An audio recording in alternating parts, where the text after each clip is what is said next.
సన్నుతించెదను ఎల్లప్పుడు, సన్నుతించెదను ఎల్లప్పుడు. నిత్యము ఆయన కీర్తిన నోట నుండు, నిత్యము ఆయన కీర్తిన నోట నుండు. సన్నుతించెదను ఎల్లప్పుడు, సన్నుతించెదను ఎల్లప్పుడు. యెహోవాకు ప్రార్థించగా నా భయమంతా తొలగించెను. యెహోవాకు ప్రార్థించగా నా భయమంతా తొలగించెను. శ్రమలన్నిటిలో నాతో నుండి, శ్రమలన్నిటిలో నాతో నుండి చేరదీసి నన్ను ఆదరించే, ఆరాధించెదనెల్లప్పుడు. సన్నుతించెదను ఎల్లప్పుడు, సన్నుతించెదను ఎల్లప్పుడు. జీవితమంతా పాడుచుందును నీ మేలులకు ఓ ప్రభువా. జీవితమంతా పాడుచుందును నీ మేలులకు ఓ ప్రభువా. నాయుష్కాలమంతయును, నాయుష్కాలమంతయును నీ విశ్వాస్యత కొరకెప్పుడు నిరతము నిన్ను స్తోత్రింతు. సన్నుతించెదను ఎల్లప్పుడు, సన్నుతించెదను ఎల్లప్పుడు. మహోన్నతమైనది నీదు మహిమ, ఘనత ప్రభావము గల ప్రభువా. మహోన్నతమైనది నీదు మహిమ, ఘనత ప్రభావము గల ప్రభువా.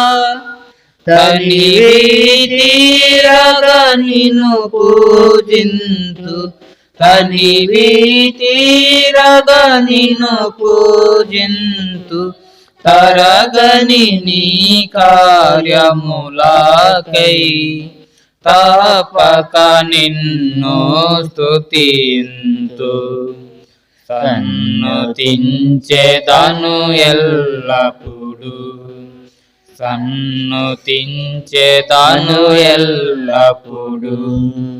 నీ సంకల్పమును నెరవేర్చి నడిపించితివి ఘనముగను. నీ సంకల్పమును నెరవేర్చి నడిపించితివి ఘనముగను. నాకు ప్రభుడవై నా కాపరివై, నాకు ప్రభుడవై నా కాపరివై నా జీవితములో ఉన్నావు. నిజముగా నిన్ను పొగడెదను, సన్నుతించెదను ఎల్లప్పుడు, సన్నుతించెదను ఎల్లప్పుడు. నిత్యము ఆయన కీర్తిన నోట నుండు, నిత్యము ఆయన కీర్తిన నోట నుండు. సన్నుతించెదను ఎల్లప్పుడు, సన్నుతించెదను ఎల్లప్పుడు. ప్రభు యొక్క శరీరంలో రక్తంలో పాలు పొందక మునుపు కొన్ని మాటలను దేవుని వాక్యంలో నుండి కొన్ని చదువుకుందాం.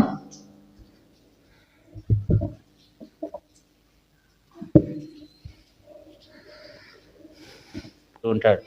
మరి ఈరోజు కూడా దేవుని వాక్యముల నుండి చూడండి, యోహాను సువార్త ప్రభు యొక్క శరీరంలో రక్తంలో పాలు పొందక మునుపు యోహాను సువార్త 13వ అధ్యాయము 23వ వచనాన్ని అందరం కలిసి చదువుకుందాం. 23వ వచనాన్ని అందరము కలిసి చదువుకుందాం.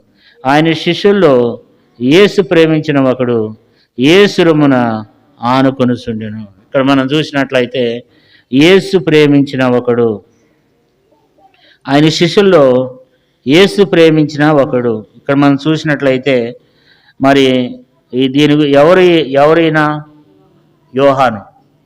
యోహాను గురించి రాయబడుతూ వచ్చిందనమాట. బైబిల్లో చాలామంది 5 యోహాన్లు ఉన్నారనమాట. ఎంతమంది ఉన్నారు? 5 ఉన్నారు. ఒకరెవరు?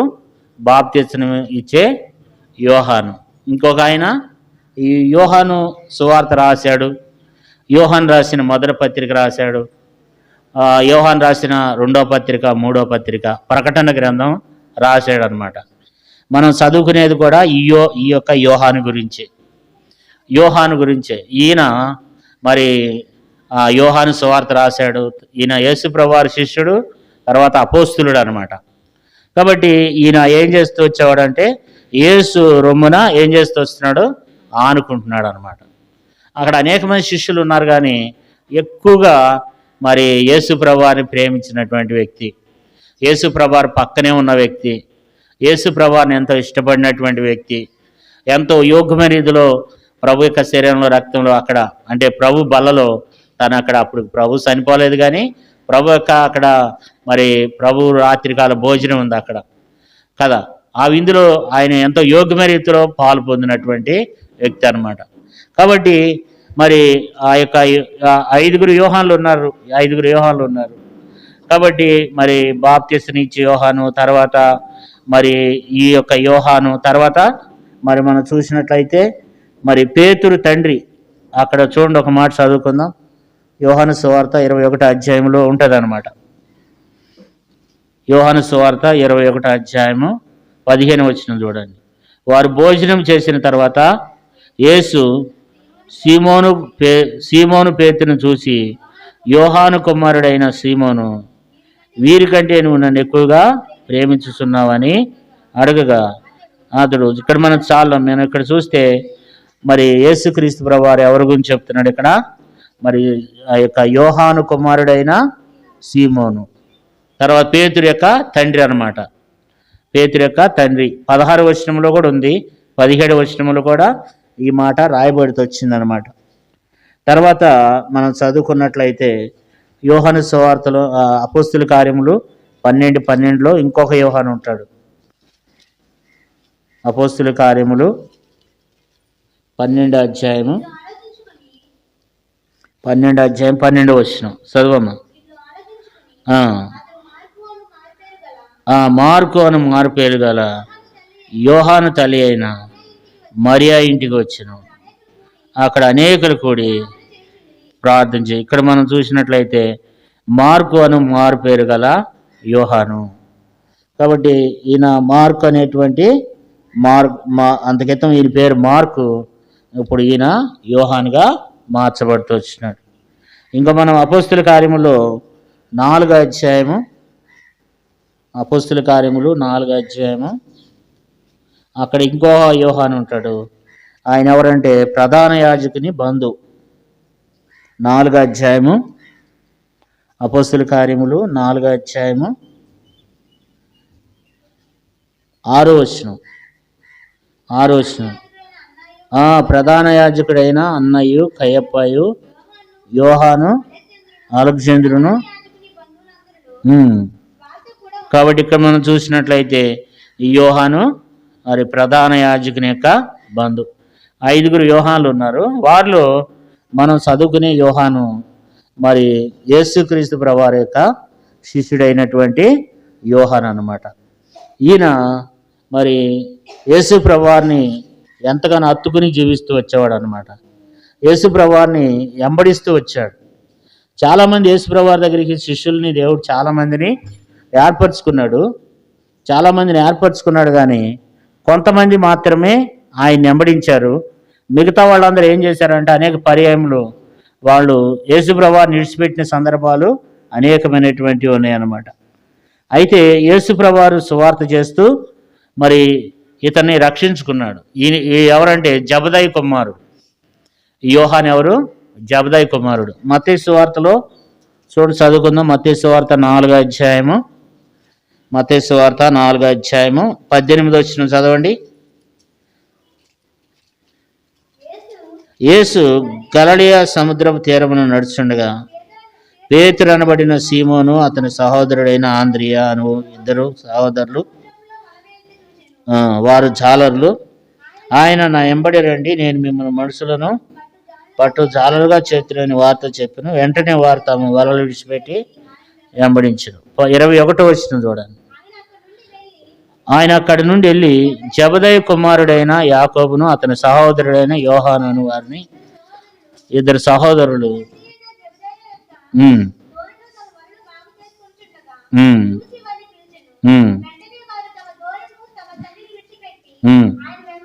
కాబట్టి ఈయన జబదయి కుమారుడైన యోహాను యాకోబు అనమాట. వీళ్ళిద్దరూ అన్నదమ్ములు.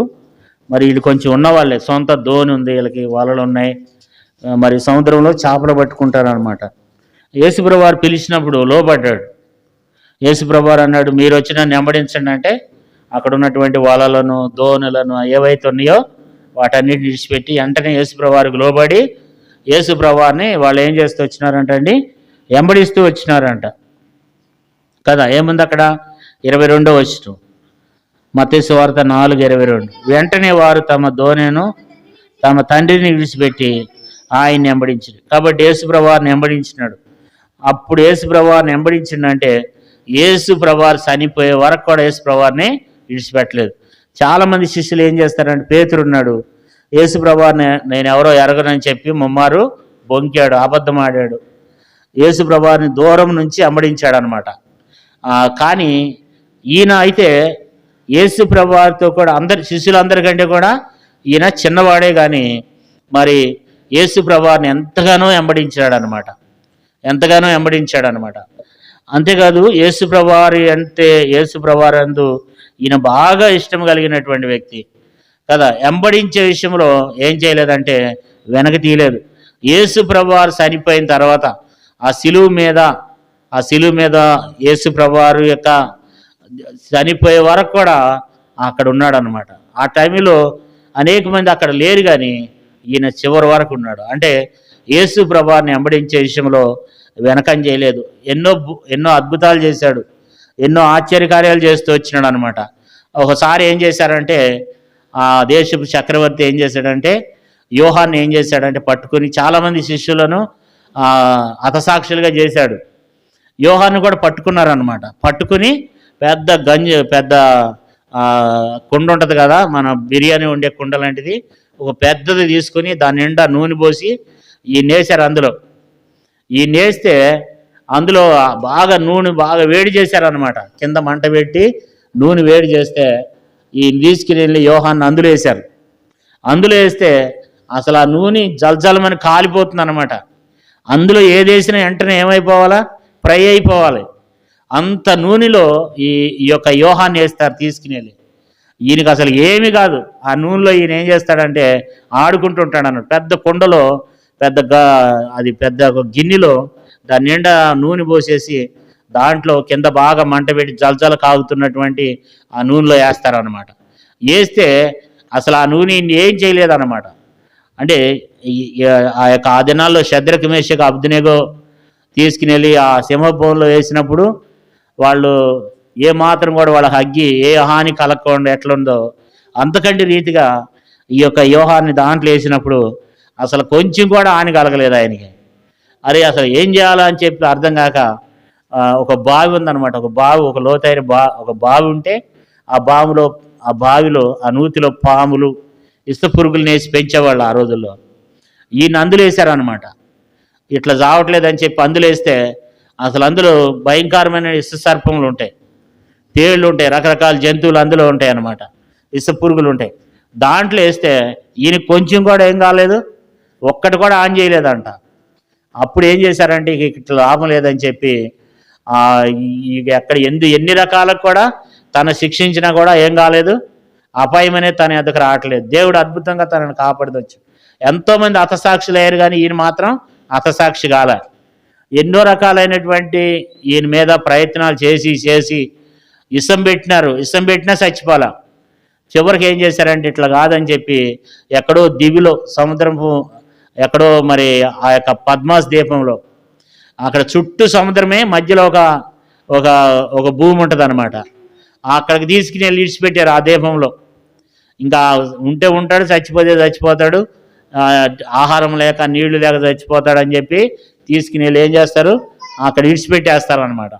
అక్కడ ఇడిచిపెట్టేస్తే అప్పుడు యేసుప్రభువారు ఆయనకి ప్రత్యక్షమై పరలోక రాజ్య దర్శనాన్ని, మరి జరగబోయే సంగతులను యేసుప్రభువారు ఆ వ్యక్తికి ఏం చేస్తాడు, అనేక విషయాలు తెలియజేస్తాడు.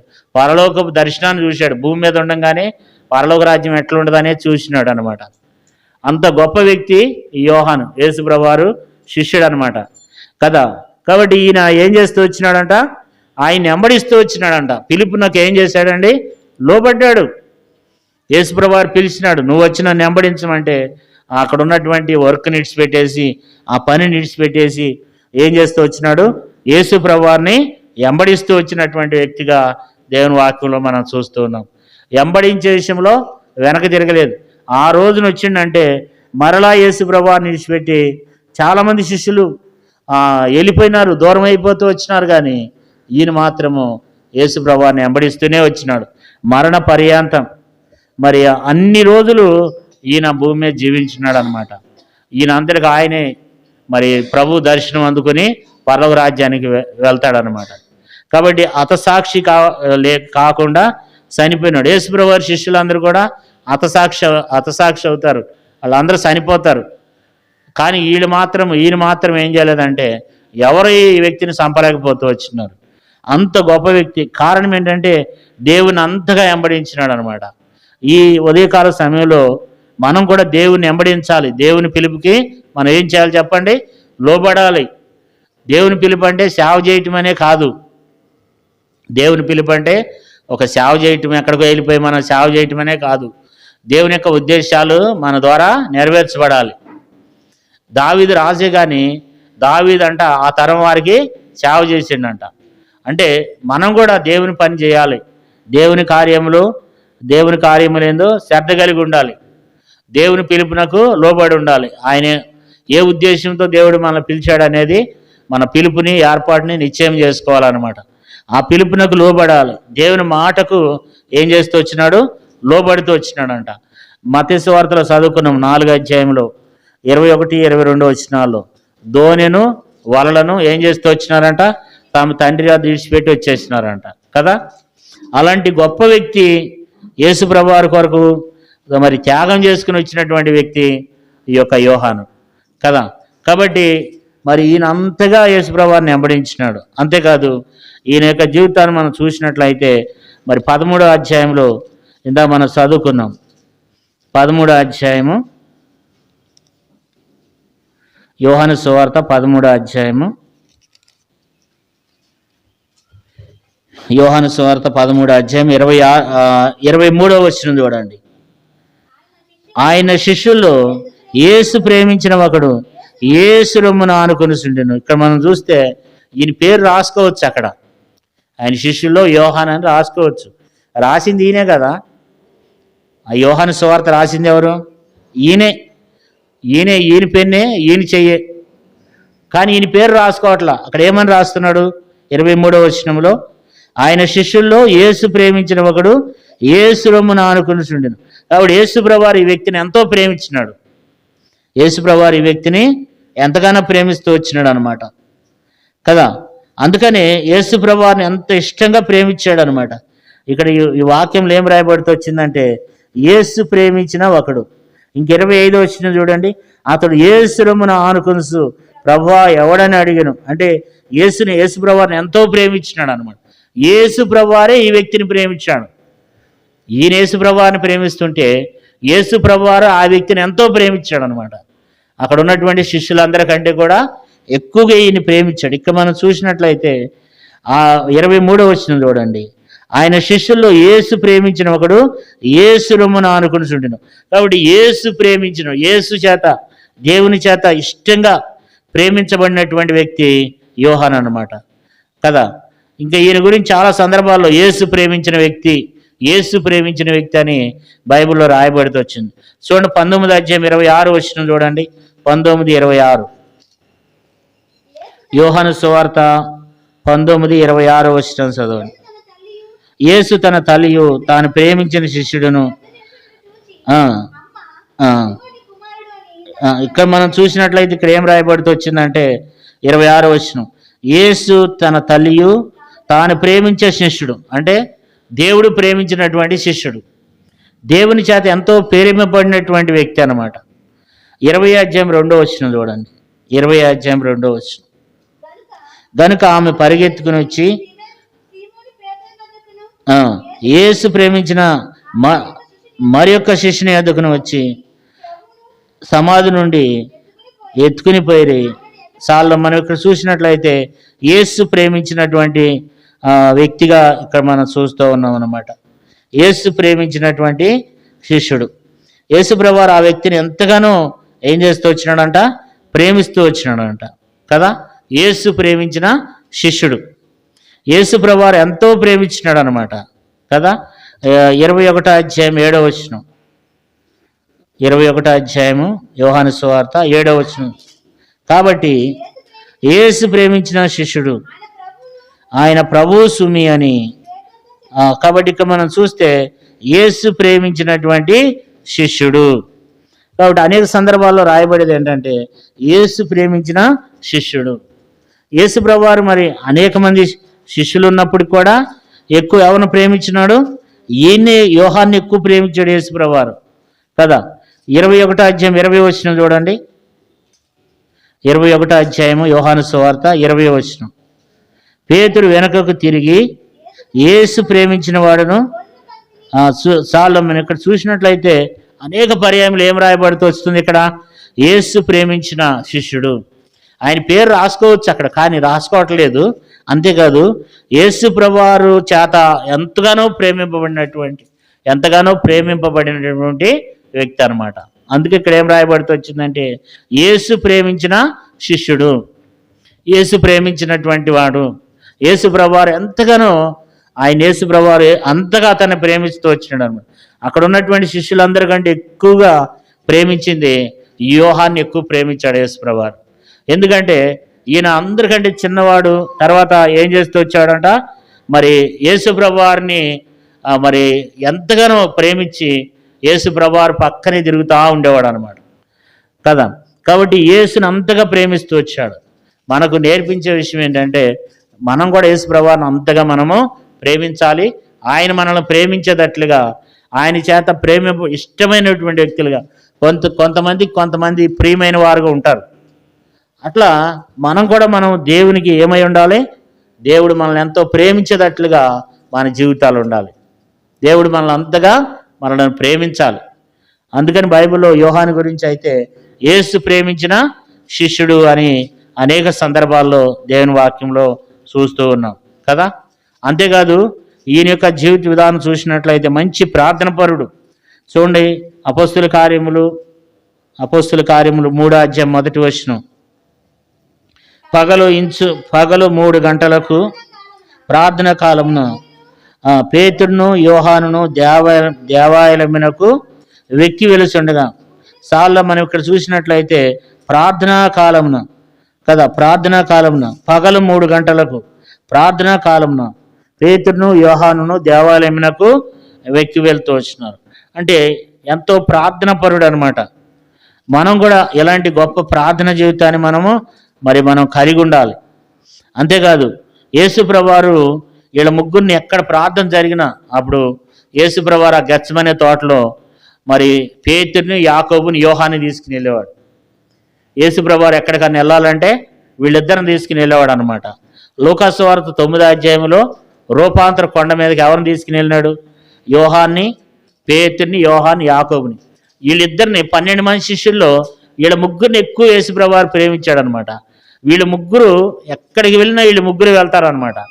ఏ స్థలానికి వెళ్ళాలన్నా, ఎక్కడికి వెళ్ళాలన్నా యేసు ప్రభువారు ఏం చేసేవాడంటే మిగతా శిష్యులందరిని అనేవాడు, మీరు ఇక్కడ ఉండండి అయ్యా అని చెప్పి కూర్చోబెట్టి వీళ్ళ ముగ్గురిని మాత్రం ఎక్కడికి తీసుకెళ్ళేవాడు. ప్రార్థన చేయడానికి వీళ్ళ ముగ్గురినే, స్వస్థపరచాలంటే వీళ్ళ ముగ్గురినే.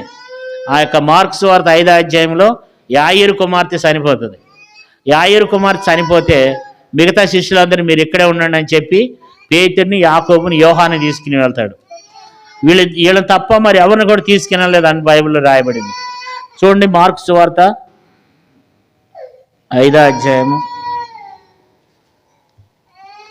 మార్కు సువార్త 5వ అధ్యాయము,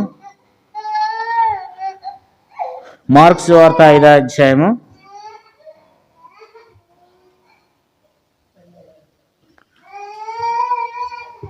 8వ వచనము, 32, 37, 37వ వచనం.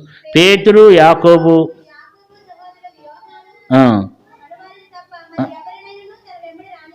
కాబట్టి ఇక్కడ మనం చూస్తే ఎక్కువ శాతం వీళ్ళ ముగ్గురినే చాలా సందర్భాల్లో దేవుని వాక్యంలో మనం చదువుకోవచ్చు. ఎక్కడికి వెళ్ళినా వీళ్ళ ముగ్గురినే యేసుప్రభువు తీసుకుని వెళ్ళేవాడు అనమాట.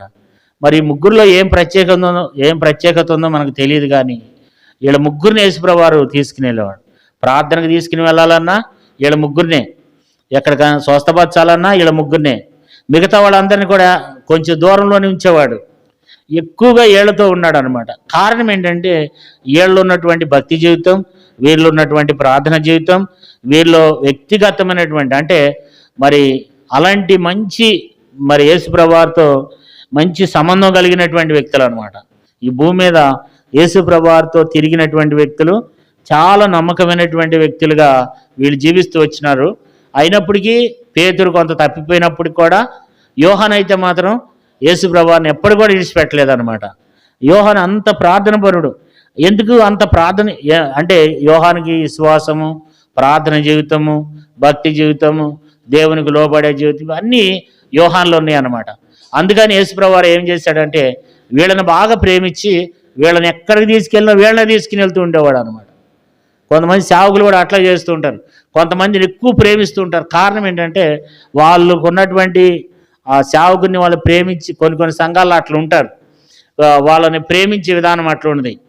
అంటే వాళ్ళ నమ్మకంగా ఉంటే, ఎవరైనా సరే నమ్మకంగా ఉంటే సేవకులు వాళ్ళని కూడా ఎంతో ప్రేమిస్తారు. తర్వాత వాళ్ళ కొరకు వ్యక్తిగతంగా ఎంతో ప్రార్థన చేస్తుంటారు అనమాట. వాళ్ళ కొరకు ఎంతో భారం కలిగి ఉంటారు సేవకులు కూడా. చాలా స్థలాల్లో చూశాను. అయితే కొంతమంది ఏమంటారు, పాస్టర్ గారు ఎంతవరకు వాళ్ళతో ఉంటాడు, మాతో ఉండరని కొంతమంది అంటారు. అంటే ఎవరైతే నమ్మకంగా సన్నిహితంగా ఉంటారో, ఎవరైతే సేవకునికి మరి కీడు చేయనటువంటి వాళ్ళు ఎవరైతే ఉంటారో వాళ్ళని సేవకుడు గమనించి ఎక్కువ వాళ్ళతో ఉండడానికి ఇష్టపడతాడు అనమాట. యేసుప్రభువు కూడా ఎక్కువగా వీళ్ళంటే వీళ్ళ ముగ్గురిని ఎక్కడికి తీసుకెళ్ళేవాడు అంటే ఏ స్థలానికి తీసుకెళ్ళినా వీళ్ళ ముగ్గురిని తీసుకుని వెళ్తూ ఉండేవాడు. కాబట్టి వీళ్ళ ముగ్గురు ద్వారా అనేకమైనటువంటి కార్యాలు యేసుప్రభువు చేస్తూ వచ్చినాడు. ఆ రీతిగా మనం కూడా ఉండాలనేది దేవుని యొక్క ఉద్దేశం అన్నమాట కదా. ఇప్పుడు మనం చూస్తూ వచ్చినాము, మరి ఇప్పుడు అతనిలో ఎన్ని విషయాలు చూస్తూ వచ్చినాం. దేవునికి లోబడ్డాడు, పిలిచినప్పుడు లోబడితమే కాదు, మరి మీరు నన్ను వెంబడించండి అంటే అప్పటి నుంచి యేసుప్రభువు చనిపోయే వరకు కూడా వెంబడిస్తూ వచ్చినాడు అనమాట. ఎన్ని కష్టాలు వచ్చినాయో అయినా సరే వెంబడిస్తూనే వచ్చాడు. తర్వాత యేసుప్రభువు చేత ప్రేమింపబడ్డాడు. బైబిల్లో రాయబడింది, అది ఎంత ధన్యతో చూడండి. యేసు ప్రేమించిన శిష్యుడు మొత్తం ఎన్నిసార్లు రాయబడిందంటే 6 సార్లు దేవుని వాక్యంలో రాయబడింది. యేసు ప్రేమించిన శిష్యుడు అనే మాట 6 సార్లు రాయబడుతూ వచ్చింది కదా. దేవుని చేత ఎంతో ప్రేమింపబడి వచ్చినాడు.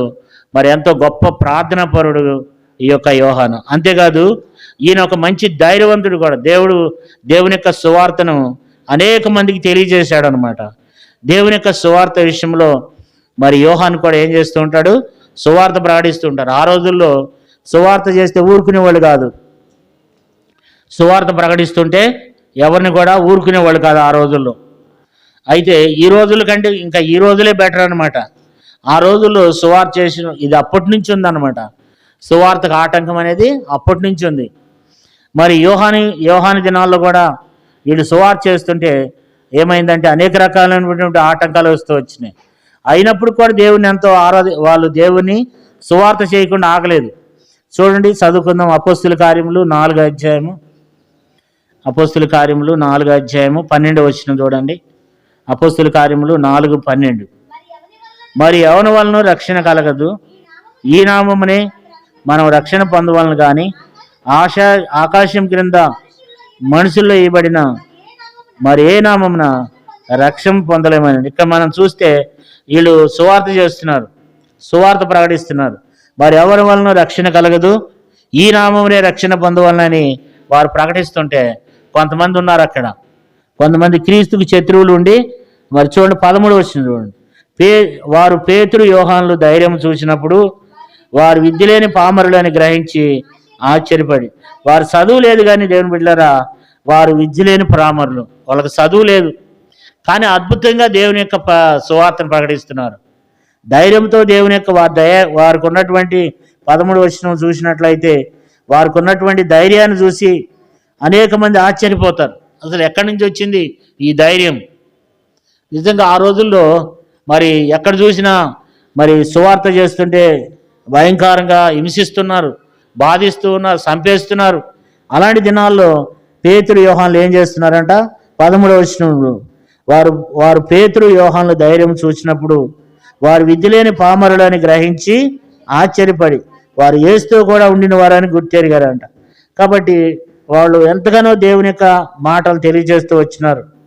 కాబట్టి వాళ్ళని ఏం చేస్తూ వచ్చినారంటే వారిని అనేక మంది అభ్యంతరపరుస్తున్నారు. అయినా సరే వాళ్ళు ఏం చేస్తున్నారంటే దేవుని వాక్యాన్ని ప్రకటిస్తూనే ఉన్నారు.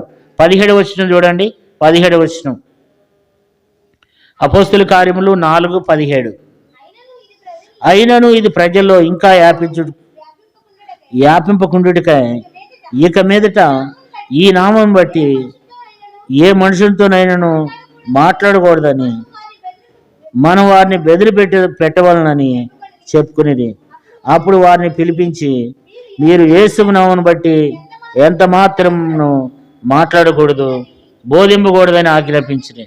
అందుకు పేతురును యోహాను వారిని చూచి, దేవుని మాట వినుట కంటే మీ మాట వినుట దేవుని దృష్టికి న్యాయమా? మీరే చెప్పుడి. మేము కన్నవాటిని విన్నవాటిని చెప్పక ఉండలేమని వారికి ఉత్తరం ఇచ్చింది. సార్లు మనం ఇక్కడ చూసినట్లయితే, అయా మీరు దేవుని మాట వినకుండా మేము మీ మాట ఎందుకుంటాం? మేము కన్నవాటిని మేము విన్న వాటిని చెప్పకుండా మేము ఉండలేమని చెప్పి ధైర్యంతో దేవుని యొక్క సువార్తను వాళ్ళు ఏం చేస్తూ వచ్చినారు? ప్రకటన చేస్తూ వచ్చారనమాట. వీళ్ళు ప్రార్థనలు చేస్తారు, ప్రకటనలు చేస్తారు. దేవుని యొక్క నామాన్ని ఏం చేస్తూ వచ్చినారు? వాళ్ళు అనేక మందికి తెలియచేస్తూ వచ్చారనమాట. దేవుని యొక్క మాటలను సువార్తను తెలియజేస్తూ వచ్చినారు. అంతేకాదు వీరిని పంపిస్తూ వచ్చినారు. చదువుకుందాం చూడండి, అపోస్తుల కార్యములు 8వ అధ్యాయము 14 వచనం చూడండి. అపోస్తుల కార్యములు 8:14. సమరయ వారు దేవుని వాక్యం అంగీకరించారని యెరూషలేములోని అపోస్తులు విని పేతురుని యోహాను వారిని వద్దకు పంపిరి. వీరు వచ్చి వారు పరిశుద్ధాత్మను పొందవాలని వారి కొరకు ప్రార్థన చేసిరి. అంతకుముందు వారిలో ఎవరి మీదనైనను ఆయన దిగి ఉండలేదు.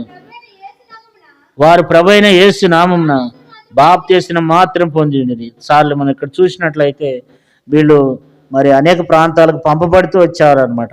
అపోస్తుల చేత పంపబడుతూ అనేక చోట్లకు వెళ్ళి పేతురు యోహానులు ప్రార్థనలు చేసి అనేక మంది మీద చేతులు ఉంచినప్పుడు వారు పరిశుద్ధాత్మను పొందినట్లుగా దేవుని వాక్యంలో రాయబడుతూ వచ్చింది.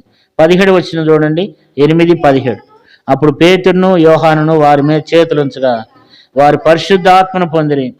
అపోస్తులు చేతులు ఉంచడం వలన పరిశుద్ధాత్మ అనుగ్రహింపబడినని సీమోను చూసి. ఇక్కడ మనం చూసినట్లయితే పేతురు యోహాను వీళ్ళు ఏం చేస్తూ వచ్చేవాళ్ళు అంటే మరి పరిశుద్ధాత్మ వారి మీదకి వచ్చినట్లుగా ఏం చేస్తూ వచ్చేవాళ్ళు? చేతులు ఉంచితే చాలు పరిశుద్ధాత్మ వారి మీదకి దిగి వచ్చేదనమాట. అంత పరిశుద్ధాత్మ పూర్ణులు, అంత ప్రార్థన పరులు, తర్వాత అంత ధైర్యముగా దేవుని కొరకు జీవించినటువంటి వ్యక్తి యోహాను అనమాట. అంతేకాదు ఈయన గురించి మరొక మాటను మనం ఇప్పుడు చదువుకుంటూ వచ్చినాం. యేసుప్రభు వారిని మరి యేసుప్రభు వారు పిలిచినప్పుడు ఏం చేస్తూ వచ్చినాడు? పిలుపుకు లోబడి వచ్చినాడు. తర్వాత యేసు చేత ప్రేమింపబడుతూ వచ్చినాడు. తర్వాత ప్రార్థన జీవితాన్ని కలిగి ఉన్నాడు. అంతేకాదు అనేక పర్యాయములు యేసు ప్రభువారితో వెళ్ళినటువంటి ధన్యత. వీళ్ళ ముగ్గురు యేసు ప్రభువారితో కూడా ఈయన వెళ్ళినటువంటి అందరికంటే శిష్యులందరికంటే కూడా చిన్నవాడే అయినా సరే యేసు ప్రభువారితో కూడా తిరిగినటువంటి వాడు. మరి ఎంతో ప్రార్థన జీవితం కలిగిన వాడు.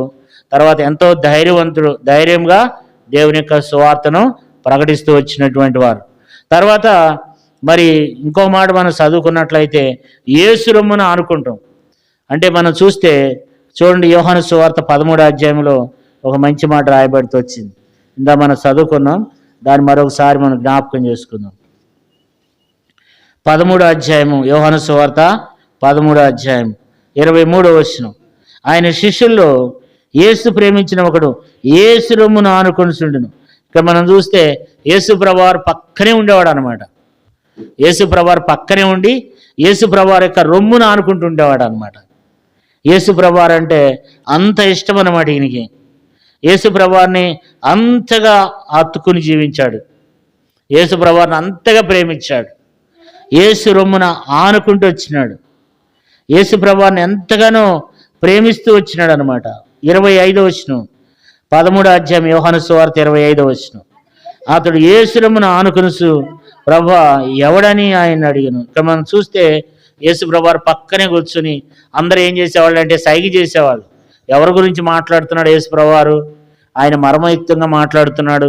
ఎవరి గురించి అంటే ఈయన పక్క నుండి యేసు ప్రభువారిని అడుగుతూ ఉండేవాడు. అంటే యేసు ప్రభువారు యొక్క రొమ్మున ఆనుకున్నవాడు, అంటే దేవుణ్ణి హత్తుకుని జీవించినటువంటి వ్యక్తి యోహాను అనమాట. యేసు ప్రభువారిని హత్తుకుని జీవిస్తూ వచ్చినాడు అనమాట కదా. కాబట్టి యేసు రొమ్మున ఆనుకున్నటువంటి 3 సందర్భాల్లో దేవుడి విషయాన్ని రాసి పెడుతూ వచ్చినాడు. దేవుని యేసు ప్రభువారి యొక్క రొమ్మున ఆనుకున్నాడంట, హత్తుకున్నాడంట కదా. 21వ అధ్యాయం చూడండి, యోహాను సువార్త 21వ అధ్యాయము 20వ వచనం. పేతురు వెనుకకు తిరిగి యేసు ప్రేమించిన వాడును భోజన భక్తిని ఆయన రొమ్మున ఆనుకుని ప్రభువా నిన్ను అప్పగించిన వాడు ఎవడని అడిగిన వాడినైన శిష్యుడు తమ వెంట వచ్చుట చూసి. ఇక్కడ కూడా మనం చూస్తే 20వ వచనంలో పేతురు వెనుకకు తిరిగి యేసు ప్రేమించిన వాడును భోజన పత్తిని ఆయన రొమ్మును ఆనుకుని ప్రభువా నిన్ను అప్పగించేవాడు ఎవడని అడిగిన వాడును శిష్యుడును తమ వెంట వచ్చి. ఇక్కడ కూడా పేరు రాయట్లే, ఎక్కడ చూసినా ఈయన పేరు రాయడానికి ఇష్టపడట్లేదు అనమాట. అంటే ఈయన ఒక రహస్యంగా ఉండాలని మంచి ఒక దేవుడే గణపరచబడాలనేటువంటి వ్యక్తి, దేవుని యొక్క రొమ్మును ఆనుకున్నటువంటి వ్యక్తి, యేసు ప్రభువారిని హత్తుకుని జీవించినటువంటి వ్యక్తి, యేసు ప్రభువారిని ఆనుకుని జీవించినటువంటి వ్యక్తి, నా పేరు కంటే కూడా దేవుని పేరు గణపరచబడాలనేటువంటి వ్యక్తి. ఎక్కువ మనం చూస్తే యోహాను యొక్క మనం సువార్త ప్రకటించినప్పుడు యోహాను సువార్త బుక్కులు ఉంటాయి. యోహాను సువార్త మనకు 4 సువార్తలు ఉన్నాయి. మత్తయి సువార్త, మార్కు సువార్త, లూకా సువార్త. ఆ 3 సువార్తల కంటే కూడా ఎక్కువగా మన సువార్తలు అందించేది ఏదంటే యోహాను సువార్త. ఒక చిన్న పుస్తకం ఉంటుంది మనకు, ఎక్కువ అర్థమయ్యే రీతిలో ఉంటుంది యోహాను సువార్త. యేసు ప్రభువారి యొక్క ప్రేమ గురించి, ఆయన ఎంతగా మనల్ని ప్రేమించినాడో, ఆయన మన కొరకు ఎంత ప్రాణం పెట్టినాడో, ఆయన ఎలాంటి దేవుడు అనేది, ఆయన నిజమైనటువంటి దేవుడని, ఆయన దేవుని కుమారుడని, మరి ఆయన గురించి చెప్పాలంటే మరి ఏ గ్రంథాలు చాలవని. చూడండి 21వ అధ్యాయము యోహాను సువార్త 21వ అధ్యాయం 25వ వచనం.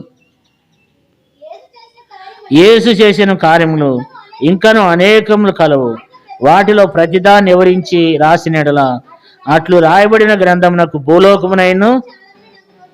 కాబట్టి ఎంత అద్భుతంగా యోహాను సువార్త రాశాడంటే, యోహాను సువార్త ప్రతి ఒక్కరికి అర్థమైద్ది అనమాట. యోహాను సువార్త ప్రతి ఒక్కరికి అర్థమైంది, దేవుని యొక్క ప్రేమ ఎలాంటిది అనేది యోహాను సువార్త రాశాడు కదా. కాబట్టి ఎట్లా రాశాడంటే యేసు రొమ్మును ఆనుకుని ఉన్నాడు. యేసు ప్రభువులో ఉన్నటువంటి ప్రేమను, యేసు ప్రభువులో ఉన్నటువంటి ఆ మంచితనాన్ని, ఆయనలో ఉన్నటువంటి ఆ గొప్పతనాన్ని, ఆయన చేసిన కార్యాలను ఎంతగానో అద్భుతంగా రాసినటువంటి వ్యక్తి, మరి యేసు ప్రభువారిని ఎంతో గణపరిచినటువంటి వ్యక్తి ఈ యొక్క యోహాను. మరి ఆ రీతిగా నీవునే మనం కూడా ఉండాలి. ఆయన హత్తుకుని జీవించాలి, ఆయన వెంబడించాలన్నమాట. మరి ఇన్ని సందర్భాల్లో మనం చదువుకుంటూ వచ్చినాం. యేసు ప్రేమించిన శిష్యుడు, తర్వాత మరి యేసు రొమ్మును ఆనుకున్నటువంటి వాడు. ఎక్కడైనా చాలామంది వారి యొక్క చాలామంది సమర్పణ కలిగిన వాళ్ళు ఉంటారు. నేను రియల్గా కూడా కొంతమందిని చూశాను అనమాట. వీళ్ళు ఏంటంటే వాళ్ళ పేరు ఎక్కడ కూడా చెప్పడానికి ఇష్టపడరు అనమాట. అంటే అక్కడ దేవుని వాక్యం రాయబడింది, నువ్వు కుడి చేతి ఇచ్చేది ఎడం చేతికి తెలియకూడదని దేవుని వాక్యం ఉంది.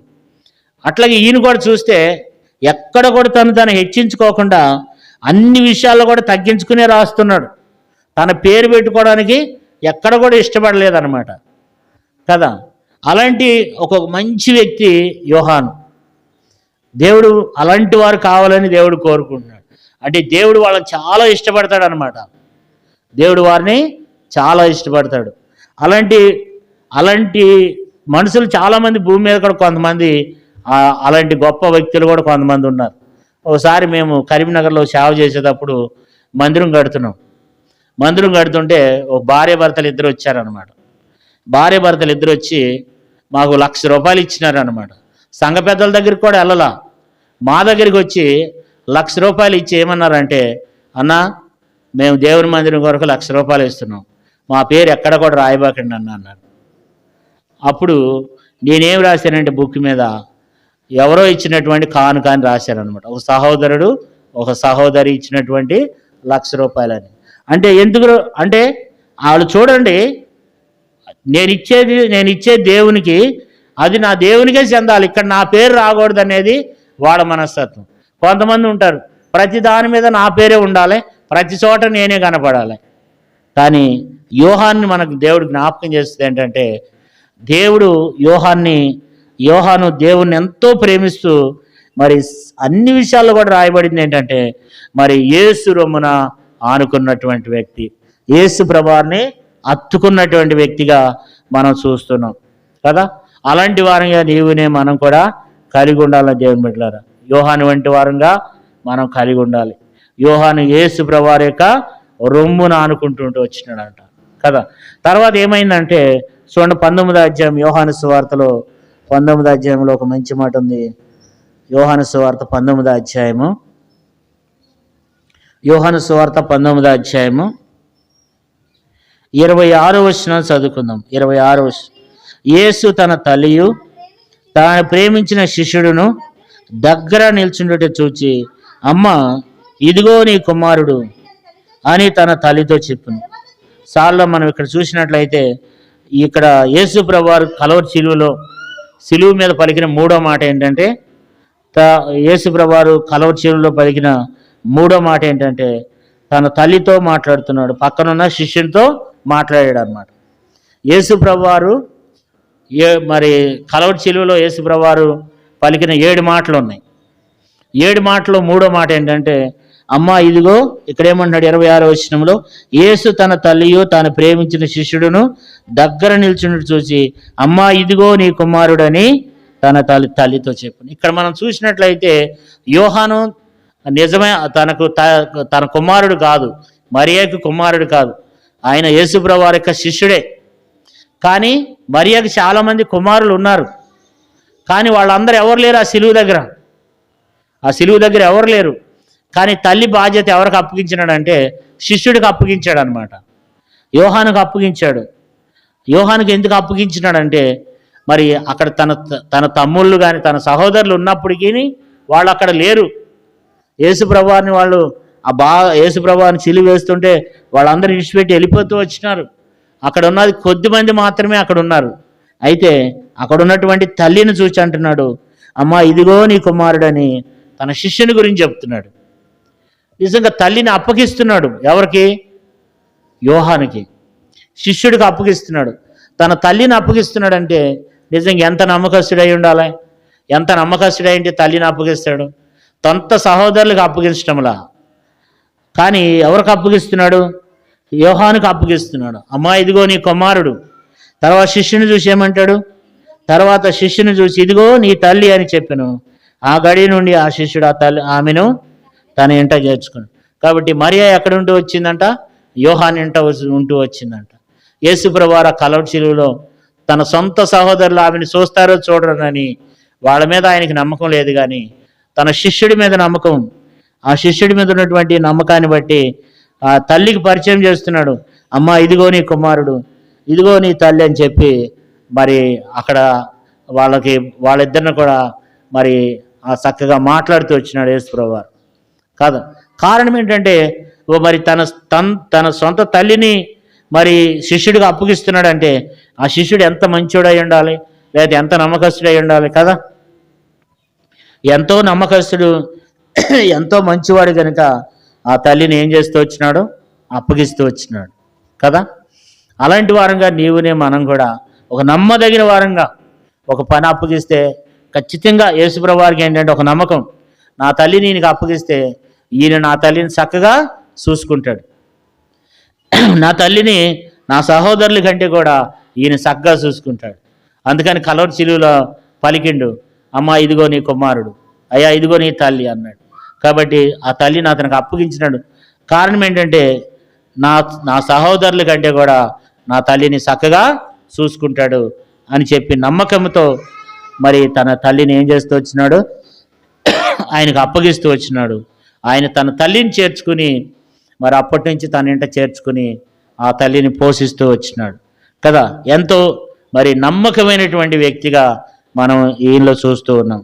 అంతేకాదు, చివరిగా మనం చూసినట్లయితే ఆ సిలువ దగ్గరలో నిలుచున్నటువంటి వాడు, ఎందుకంటే 26వ వచనాన్ని మరొకసారి చదువుకుందాం. 19వ అధ్యాయం 26వ వచనం.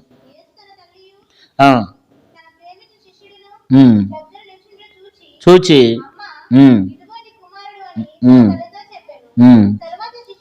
తర్వాత శిష్యుని చూసి ఇదిగో నీ తల్లి అని చెప్పాను. ఆ గడియ నుండి ఆ శిష్యుడు ఆమెను తన ఇంట చేర్చుకును. అంటే మరి అప్పటికే ఏమైపోయింది, సమాప్తమైపోయింది. 28వ వచనం, అప్పటికే సమస్తం అయిపోయింది, నేను దప్పిగనుస్తున్నానని చెప్పి ఆయన మాట్లాడి తన ప్రాణం పెట్టినటువంటి సందర్భం. అక్కడ మరణం వరకు యేసుప్రభువు వారు చనిపోయే వరకు మరి ఆ శ్రమల్లో, యేసుప్రభువు వారికి వచ్చినటువంటి శ్రమల్లో, యేసుప్రభువు వారికి వచ్చినటువంటి ఇబ్బందుల్లో, యేసుప్రభువు వారికి వచ్చినటువంటి కష్టాల్లో ప్రతి విషయంలో కూడా ఏం చేస్తూ వచ్చినాడంటే చివరి వరకు యేసుప్రభువు వారు చనిపోయి ప్రాణం పెట్టే వరకు కూడా ఆ కలవరి శిలువ దగ్గర, ఆ శిలువ దగ్గర నిలబడి ఉన్నాడు. ఆ శిలువ దగ్గర నిలబడి ఉన్నాడు. శిలువ దగ్గర యేసుప్రభువు వారి కొరకు నిలబడి ఉన్నటువంటి వ్యక్తి యోహాను అన్నమాట కదా. ఇంత గొప్ప వ్యక్తిని దేవుడు మనకు జ్ఞాపకం చేస్తున్నాడు. ఈయన దేవుని ఎంతో మరి ప్రేమించినటువంటి వ్యక్తి. ఇలాంటి యేసు ప్రేమించినటువంటి శిష్యుడు. దేవుడు ఈయన ఎంతో ఆశీర్వదిస్తూ వచ్చినాడు. దేవుడు ఈ వ్యక్తిని ఎంతో బలపరిచి తన ఆత్మచేత నింపి దేవుడు తనను ఎంతో బలంగా ఆ దినాల్లో వాడుకుంటూ వచ్చినటువంటి వ్యక్తి ఈ యొక్క యోహాను అన్నమాట. కాబట్టి ఈయన చంపాలని ఎన్నో రకాలైనటువంటి ప్రయత్నాలు చేస్తూ వచ్చినారు. కానీ ఏ మానవుడు కూడా, క్రీస్తు విరోధులు ఎవ్వరు కూడా ఈయన చంపలేకపోయినారు. ఎంతోమంది దైవ సేవకులైనటువంటి వారిని, ఎంతోమందిని మరి శిష్యులైనటువంటి వారిని, ఎంతోమంది హతసాక్షులు అయిపోయినారు, కానీ ఈయన మాత్రం హతసాక్షి కాలేదు. కారణం ఏంటంటే దేవుని యొక్క ఉద్దేశం అట్లా ఉంది ఆ ఏడవ విషయంలో. అంటే కొంతమంది హతసాక్షులు అయ్యారు, అది కూడా దేవుని చిత్తమే, కానీ ఇది కూడా దేవుని యొక్క ఉద్దేశం. శిష్యుల్లో, అక్కడ ఉన్నటువంటి వారిలో అనేక మందిలో, అపోస్తుల్లో లేదా శిష్యుల్లో మరి చివరి వరకు ఉన్నటువంటిది తనంతటికి తానే వృద్ధాప్యం వచ్చిపోయి చనిపోయి ప్రభు దర్శనం అందుకుని పరలోక రాజ్యం వెళ్ళినటువంటి వాడు ఈ యొక్క యోహాను. అందుకని యోహాను ఏం చేస్తూ వచ్చినాడు, మరి యోహాను సువార్త రాశాడు. మరి తర్వాత యోహాను రాసిన మొదటి పత్రిక, రెండో పత్రిక, మూడో పత్రిక, ప్రకటన గ్రంథము, మరి జరిగిన విషయాలు, జరగబోయే విషయాలు అనేకమైనటువంటివి రాసి మరి అనేక మంది దేవుని బిడ్డలకు పరలోక రాజ్యం ఎట్లుంటుంది అనేది చూపించినటువంటి వ్యక్తి. పరలోక రాజ్యాన్ని ముందుగానే చూసినటువంటి వ్యక్తి. దర్శనం ద్వారా రియల్గా పరలోక రాజ్యాన్ని చూశాడు. యేసుప్రభువు వారు ఎలాగ ఉంటాడు, ఆయన రూపం ఏంటి, అక్కడ తండ్రి అయిన దేవుడు ఎలాగుంటాడు, అక్కడ ఏం జరుగుతుంది, ఇవన్నీ కూడా చూసినటువంటి వ్యక్తి. ఈ భూమి మీద ఈ రీతిగా ఉందని తెలిపేటువంటి వ్యక్తి. ఎవరు ఆ పరలోక రాజ్యంలో వెళ్తారు, ఎవరు ఆ రాజ్యంలో నిత్యజీవంలో ప్రవేశిస్తారు అనేది కూడా రాసి పెట్టాడు యోహాను. ఎవరు పరలోక రాజ్యంలో ప్రవేశిస్తారు, ఎవరు ఆ రాజ్యానికి అర్హులు అనేది కూడా ఆ ప్రకటన గ్రంథంలోనే ఉంది. ఎవరి పేరైతే జీవ గ్రంథమందు రాయబడినట్లు కనబడలేదో వారిని ఏం చేస్తారంట, అగ్నిగుండంలో పడవేస్తారంట. కాబట్టి ఆ ప్రకటన గ్రంథాన్ని మరి ఎంతో మర్మయుక్తమైనది, ఎంతో అద్భుతంగా మరి ఆ ప్రకటన గ్రంథాన్ని రాసి మనకు ఈ దినాన మన ముందుంచినటువంటి వ్యక్తి ఈ యొక్క యోహాను. కాబట్టి మనం కూడా యోహాను యొక్క జీవితాన్ని దేవుడు మనకు తెలియజేస్తూ వచ్చినాడు. ఈ యోహాన్ని మరి దేవుడు మనకు జ్ఞాపకం చేస్తున్నాడు. మనం ఎలాగున్నాం ఈ దినాన్ని మనం చూస్తే కొంతమంది ఏం చేస్తున్నారు, మార్పును ఉండటం లేదు. ఏదో దేవుని నమ్ముకున్నాం, ఎంత వాక్యం చెప్పినా, ఎంత దేవుని వాక్యాన్ని బోధించినప్పటికీ ఏం చేయట్లేదండి, తాగుడు మానట్లేదు. కొంతమంది వ్యభిచారం చేసేవాళ్ళు వ్యభిచారం చేస్తూనే ఉన్నారు, దొంగతనం చేసేవాళ్ళు దొంగతనం చేస్తున్నారు. అంటే మనం కాదులేండి, అనేక మంది క్రైస్తవులు అనేక మంది ఉన్నారు కదా. అబద్ధాలు మానట్లేదు కదా, చెడు మనసు మారట్లేదు, ఇతరులకు కీడు చేసే మనసు మారట్లేదు, ఏం మారట్లా. ఎక్కడున్న వారమో అక్కడే ఉంటున్నాం అన్నమాట. మనలాంటి వాళ్ళము పరలోక రాజ్యానికి వెళ్ళగలమా? మనలాంటి వారం మనలో ఉన్నటువంటి అసూయ మారుతుందా? మరి చూడండి, భక్తులు వారి జీవితాన్ని ఎంతగానో దేవుని కొరకు ఒక కరుగుతున్నటువంటి కొవ్వొత్తులాగా వారి యొక్క జీవితాలు దేవుని కొరకు ఎంత సమర్పించుకున్నారు. ఈ దిన చిన్న చిన్న విషయాల్లో రకరకాల మనుషులు ఈ దినాన ఎలాగ తయారైపోతున్నారంటే దేవుని యొక్క వాక్యాన్ని కూడా వినలేనటువంటి పరిస్థితి అయిపోతుంది. ఒకప్పుడు హెబ్రోన్ అంటే ఎంతో భయము భక్తి ఉండేది. ఇప్పుడు ఆ భక్తి లేదు. తొందరగా రావాలా, తొందరగా విడిచిపెట్టాలా. మనం వచ్చేది లేటుగా రావాలా, మరలా తొందరగా దేవుని మందిరాన్ని విడిచిపెట్టాలి. ఇది నేర్చుకున్నాం. రాత్రి నేను చూస్తూ వచ్చిన ఇటు తుమ్మిడి సెంటర్ వైపు నుంచి అనుకుంటా మైక్ వినపడుతుంది. 10 అయింది రాత్రి. 10 దాకా వాక్యం చెప్తూనే ఉన్నాడు. మనకు 9కి ఎంత అయిపోవాలి, 9కే భోజనం చేసి ఎవరి గూటిగా వాళ్ళు వెళ్ళిపోవాలి. అంటే మనకంటే కూడా ఇంకా వేరే సంఘాల్లో ఎక్కువ దేవుని సన్నిధిలో గడపడానికి ఇష్టపడుతున్నారు, ప్రార్థన చేయడానికి ఇష్టపడుతున్నారు, ఇంకా ఎక్కువ దేవునితో గడపడానికి ఇష్టపడుతున్నారు. మనం దేవునితో గడపడానికి ఇష్టపడట్లేదు, దేవుని రొమ్మును ఆనుకోవడానికి ఇష్టపడట్లేదు, దేవుని అనుసరించి నడుచుకోవడానికి ఇష్టపడట్లేదు, ఆయన వెంబడించడానికి ఇష్టపడటం లేదు. ఇంకా మన యొక్క జీవితం ఏం చేస్తుందంటే మార్పు చెందినటువంటి జీవితం. ఎంత వాక్యం చెప్పినా హృదయం కఠినపరుచుకుని వెళ్ళిపోతున్నటువంటి జీవితాలు కలిగి ఉంటున్నాం. దేవుని వాక్యాన్ని పెడచెవిని పెట్టేసి దేవుని వాక్యాన్ని త్రోసివేసి మరి ఆ మార్పు చెందినటువంటి జీవితాన్ని మనం కలిగి జీవిస్తూ ఉన్నాం దేవుని బిడ్డలారా. కారణం ఏంటంటే అనేక మంది ఇంకా ఏం చేయట్లేదు, మార్పు చెందటం లేదు. మార్పు చెందినటువంటి జీవితాలు కలిగి ఉన్నాం. కానీ యోహాన్ని మనకు దేవుడు జ్ఞాపకం చేస్తూ వచ్చినాడు, దేవుణ్ణి వెంబడిస్తూ వచ్చినాడు, దేవుని చేత యేసుప్రభువారి చేత ప్రేమింపబడినటువంటి వ్యక్తిగా చూస్తూ వచ్చాం. మరి యేసుప్రభువారు ఎక్కడికి వెళ్ళినా వాళ్ళని తీసుకుని వెళ్తాం చూస్తూ వచ్చాం. వారి ప్రార్థన జీవితాన్ని చూస్తూ వచ్చినాం, వారు దేవుని సువార్తను ప్రకటించడం చూస్తూ వచ్చినాం, ధైర్యంతో దేవుని పనిని చేయటం చూస్తూ వచ్చినాం. తర్వాత వాళ్ళు మరి దేవుని రొమ్మును ఆనుకోవడం చూస్తూ వచ్చినాం. దేవుని కొరకే జీవించినటువంటి వారిని చూస్తూ వచ్చినాం. దేవుని కొరకై తన జీవితాలనే మరి అప్పగించుకున్నటువంటి వారిని మనం చూస్తూ వచ్చినాం.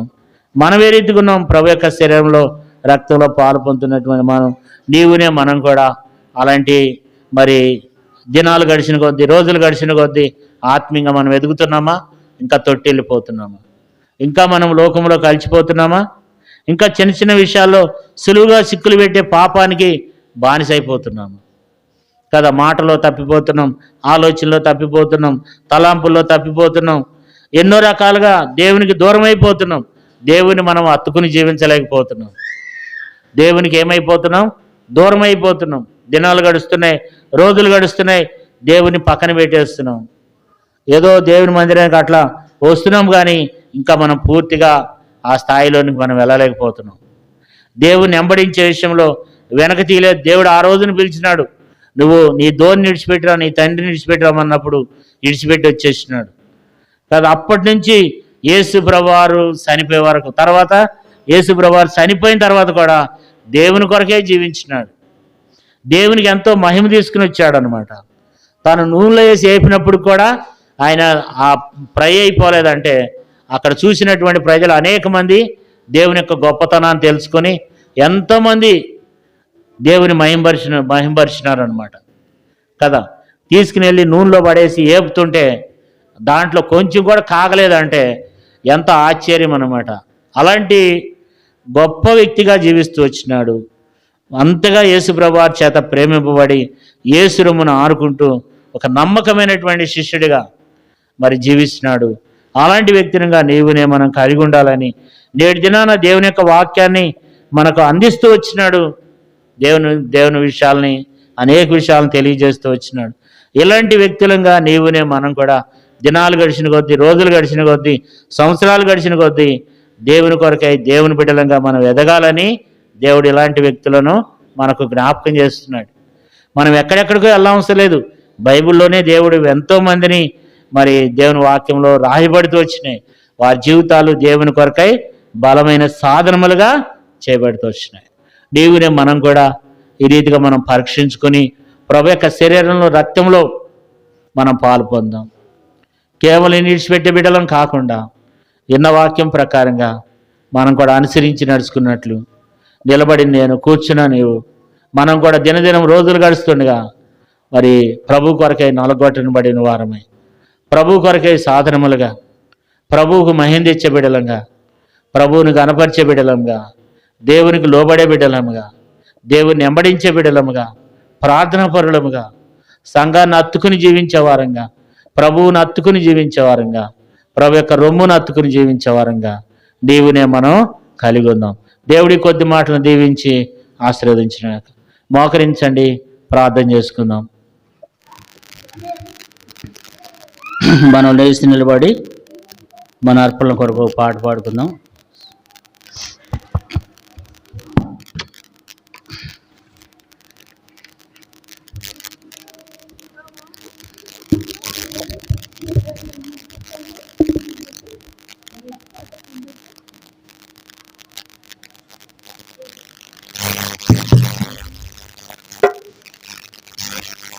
ఏడు 765 పాట పాడుకుందాం. 765 కొత్త బడవస్కంలో 765, పాత బడవస్కంలో 749.